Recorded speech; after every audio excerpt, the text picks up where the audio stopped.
Hi po, Father. Ako po si Yara Denise ng Asilina School.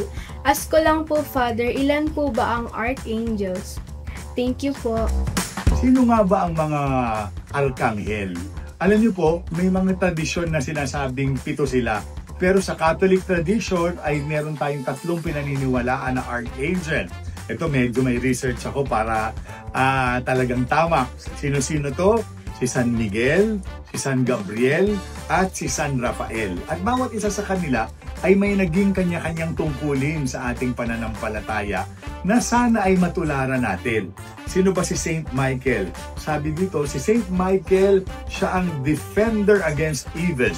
Kaya tayo nagdadasal kay San Miguel laban sa mga kalaban o mga masasamang elemento, di ba?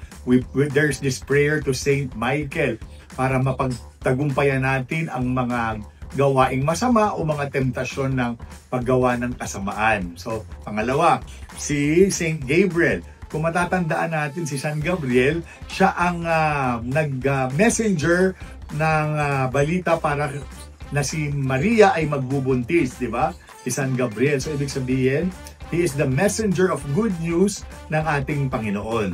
So, para sa atin, sana tayo din ay always a messenger of good news. Hindi yung puro chismisan, no? Sana pagka meron tayong binabalita, ito yung magagandang balita, tayo nagdadala ng magandang balita sa ating kapwa. At pangatlo ay si San Rafael. No? Sabi dito, God heals, yun ang ibig sabihin ng Saint Raphael. So sana tayo din, gaya ni San Rafael, ay tagapagdala ng kagalingan. No, kung tayo ay makikisalamuha sa kapwa natin, it is because we always want to bring healing and not division. Bawa yung kamay natin, dapat ito'y tagapagdala ng pagpapagaling. Minsan itong ginagamit natin para makapanakit. Yan. So pagka ginawa natin yun, parang tayo din nagiging anghel na, no, sa isa't isa. We defend each other, no, for the good of our surroundings, para sa pagkalugod-lugod tayo sa Panginoon. And just like Saint Michael and then like Saint Gabriel, we are the messengers of good news to each other.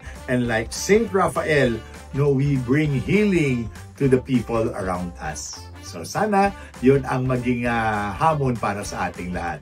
Salamat po!